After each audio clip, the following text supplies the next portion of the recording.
हाय दोस्तों, आज हम क्लास 12th का बायोलॉजी पढ़ने वाले हैं। प्रीवियस ईयर क्वेश्चन है जो कि एग्जाम में हर एक बार पूछे जाते हैं। चलिए अब वीडियो को स्टार्ट करते हैं। तो यहाँ पे सबसे पहला क्वेश्चन हम लोग का आ जाता है। तो सबसे पहला क्वेश्चन हम लोग का यहाँ पे कि निम्नलिखित में से कौन द्विगुणित संरचना है। निम्नलिखित में से कौन द्विगुणित संरचना है। तो इस क्वेश्चन का जो सही आंसर हो जाएगा हम लोग का सी हो जाएगा। ये कौन सा हो जाएगा? सी, युग्मनज हो जाएगा। ये कौन सा हो जाएगा आंसर हम लोग का? युग्मनज हो जाएगा। ठीक है, चलिए दूसरा नंबर क्वेश्चन हम लोग का है। दूसरा नंबर एक क्वेश्चन है कि अंकोजीन इनमें से किसके लिए उत्तरदायी है। अंकोजीन इनमें से किसके लिए उत्तरदायी है। तो इस क्वेश्चन का जो सही आंसर हो जाएगा हम लोग का ए हो जाएगा, कैंसर हो जाएगा। ए कौन सा हो जाएगा? कैंसर। कैंसर जो है अंकोजीन यानी कि अंकोजीन के लिए ए उत्तरदायी होते हैं। फिर तीसरा नंबर क्वेश्चन हम लोग का यहाँ पे कि इनमें से कौन सा पौधा जलोदभिद है। इनमें से कौन सा पौधा जो है ये क्या है? जलोदभिद है। तो इस क्वेश्चन का जो सही आंसर हो जाएगा हम लोग का ए हो जाएगा, सिंघाड़ा। सिंघाड़ा क्या एक फल है? तो वही जो सिंघाड़ा जो पौधा है वो कौन सा? जलोदभिद है। ठीक है, चलिए अब चौथा नंबर क्वेश्चन पढ़ते हैं। चौथा नंबर क्वेश्चन हम लोग का है कि शरीर के बाहर होने वाले निषेचन को क्या कहा जाता है। शरीर के बाहर होने वाले निषेचन को क्या कहा जाता है। तो इस क्वेश्चन का जो सही आंसर हो जाएगा हम लोग का ए हो जाएगा। कौन सा हो जाएगा? ए, यानी कि इन विट्रो कहा जाता है। ठीक है, शरीर के बाहर होने वाले निषेचन को क्या कहा जाता है? इन विट्रो कहा जाता है। पांचवा नंबर क्वेश्चन हम लोग का यहाँ के विश्व पर्यावरण दिवस किस तिथि को मनाया जाता है। विश्व पर्यावरण दिवस किस तिथि को मनाया जाता है। तो इस क्वेश्चन का जो सही आंसर हो जाएगा हम लोग का ए हो जाएगा, यानी कि 5 जून। 5 जून को पर्यावरण दिवस मनाया जाता है। ठीक है, चलिए अब थोड़ा सा आगे करते हैं।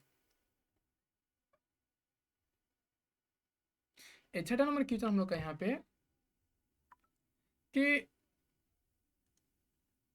कि सरटोली सरटोली कोशिकाएं पाई जाती है। सरटोली कोशिकाएं पाई जाती है। सरटोली कोशिकाएं कहाँ पाई जाती है? तो हो जाएगा ए, यानी कि विरसन में ही सरटोली कोशिकाएं पाई जाती है। ठीक है, चलिए अब थोड़ा सा आगे पढ़ते हैं।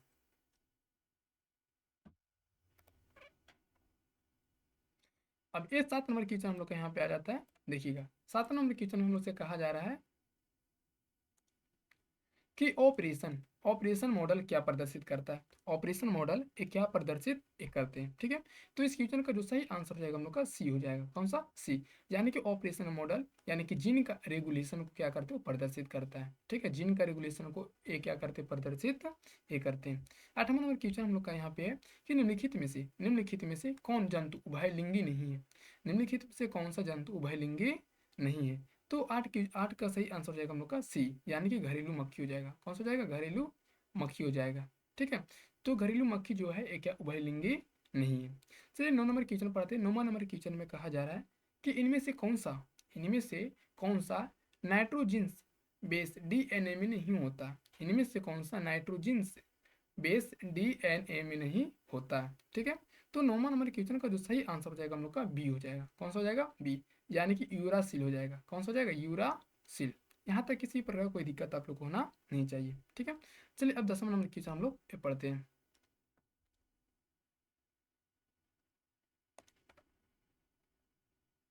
देखिएगा, 10वां नंबर क्वेश्चन हम लोग का यहाँ पे है कि रेड डाटा बुक में सम्मिलित है। रेड डाटा बुक में एक क्या सम्मिलित है? ठीक है, तो रेड डाटा बुक में एक क्या सम्मिलित है। तो इस क्वेश्चन का जो सही आंसर हो जाएगा हम लोग का डी, इनमें से सभी। कहाँ सकते हैं? ए में दिया हुआ विलुप्त हो रहे पौधे की सूची भी रेड डाटा बुक में सम्मिलित है। बी में दिया गया दुर्लभ पौधे की सूची, ये भी रेड डाटा बुक में सम्मिलित है। सी में दिया गया आपत्तिग्रस्त प्राणियों की सूची, ये भी रेड डाटा बुक में सम्मिलित है। यानी कि तीनों की तीनों जो है रेड डाटा बुक में सम्मिलित किया गया। 11 नंबर क्वेश्चन हम लोग के यहाँ कि पुष्पासन खाया जाता है। पुष्पासन एक खाया जाता है। पुष्पासन किसे खाया जाता है? ठीक है, तो इस क्वेश्चन का जो सही आंसर हो जाएगा हम लोग का बी, यानी कि सेब का जो है पुष्पासन खाया जाता है। इनमें से कौन सा फल का पुष्पासन खाया जाता है? सेब का। चलिए 12 नंबर क्वेश्चन हम लोग का यहाँ कि डीएनए निम्नलिखित में से किसका अनुवांशिक पदार्थ है। डीएनए किसका अनुवांशिक पदार्थ है। तो इस क्वेश्चन का जो सही आंसर हो जाएगा हम लोग का बी हो जाएगा। कौन सा हो जाएगा? बी, यानी कि बैक्टीरियोफेज हो जाएगा। बैक्टीरियोफेज जो है यानी कि ये किसका अनुवांशिक पदार्थ है? तो डीएनए का अनुवांशिक पदार्थ कौन सा है? बैक्टीरियोफेज हो जाएगा। ठीक है, चलिए अब थोड़ा सा हम आगे चलते हैं। यहाँ पे 13 नंबर क्वेश्चन हम लोग का यहाँ पर बोला जा रहा है। देखिएगा, 13 नंबर क्वेश्चन है कि जनसंख्या अधिक होने से क्या होता है। ठीक है, जनसंख्या अधिक होने से क्या होता है। तो इस क्वेश्चन का जो सही आंसर हो जाएगा हम लोग का डी हो जाएगा। कौन सा? डी, इनमें से सभी। अब कैसे सभी देखिएगा, सबसे पहले आय में कमी हो जाएगा, फिर जमीन में कमी हो जाएगा, यानी खनिज पदार्थ में कमी। जब जनसंख्या ए बढ़ेगा तो ये सब के ये क्या होगा, ये सब का सारा का कमी हो जाएगा। ठीक है, चलिए अब 14 नंबर क्वेश्चन पढ़ते हैं। ठीक है, 14 नंबर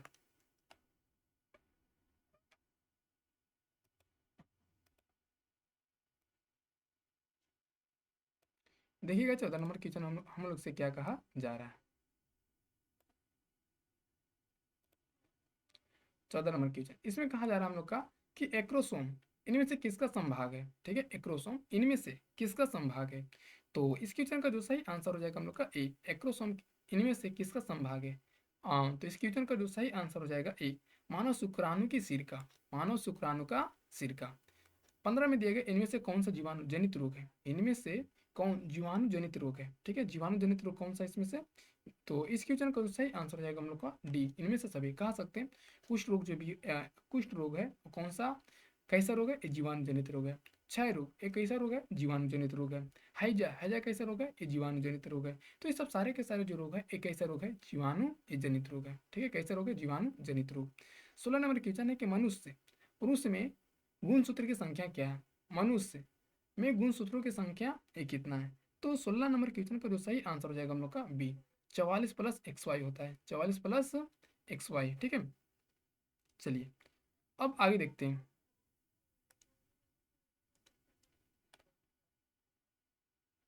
अब 17 नंबर क्वेश्चन हम लोग का यहाँ पे कि एसिटाबुलेरिया, एसिटाबुलेरिया निम्न में से क्या है, एसिटाबुलेरिया निम्न में से एक क्या। तो 17 नंबर क्वेश्चन का जो सही आंसर हो जाएगा हम लोग का डी, एकल कोशिका प्रोटीन। एसिटाबुलेरिया क्या होता है, एकल कोशिका प्रोटीन होता है। ठीक है, 18 नंबर क्वेश्चन पढ़ते हैं। 18 में कहा गया है कि अनुन मिलीय परागन वाले पौधों में निश्चित रूप से होता है, निश्चित रूप से क्या होता है। तो 18 नंबर क्वेश्चन का जो सही आंसर हो जाएगा हम लोग का ए हो जाएगा। कौन सा हो जाएगा, ए, यानी कि 100 परागन हो जाएगा। कौन सा हो जाएगा, 100 परागन।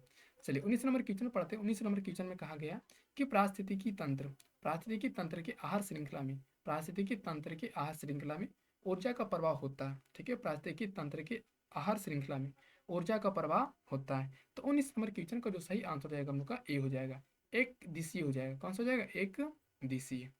ठीक है, कौन सा हो जाएगा, एक दिशीय। 20 नंबर क्वेश्चन है कि निम्नलिखित में से कौन सा रक्त रक्त समूह सार्वभौमिक है, सार्वभौमिक रक्तदाता है, सार्वभौमिक रक्तदाता है। ठीक है, यानी कि कौन सा ब्लड का कहते हैं, रक्त का कौन सा ऐसा समूह है जो सभी को दे सकते, कहते हैं सार्वभौमिक दाता है। तो इस क्वेश्चन का जो सही आंसर हो जाएगा हम लोग का डी हो जाएगा। कौन सा हो जाएगा, डी, ओ हो जाएगा। ठीक है,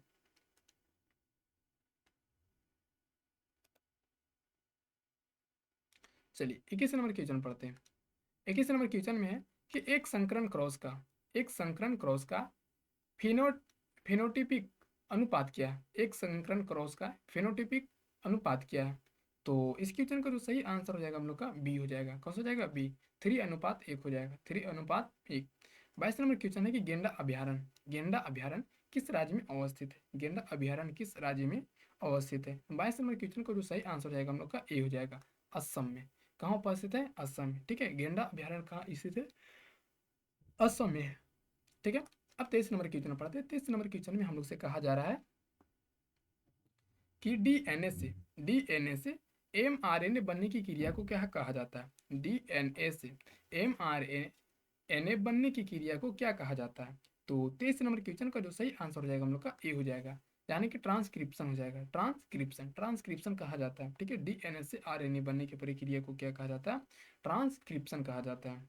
24 नंबर क्वेश्चन हम लोग का है कि डब्ल्यू एच ओ के द्वारा ध्वनि प्रदूषण, ठीक है, डब्ल्यू के द्वारा ध्वनि प्रदूषण का कौन सा मानक सही है। ठीक है, ध्वनि प्रदूषण का कौन सा मानक सही है। तो 24 नंबर क्वेश्चन का जो सही आंसर हो जाएगा हम लोग का सी, यानी कि 75 डेसिबल हो जाएगा। कौन सा हो जाएगा, 75 डेसिबल हो जाएगा। ठीक है,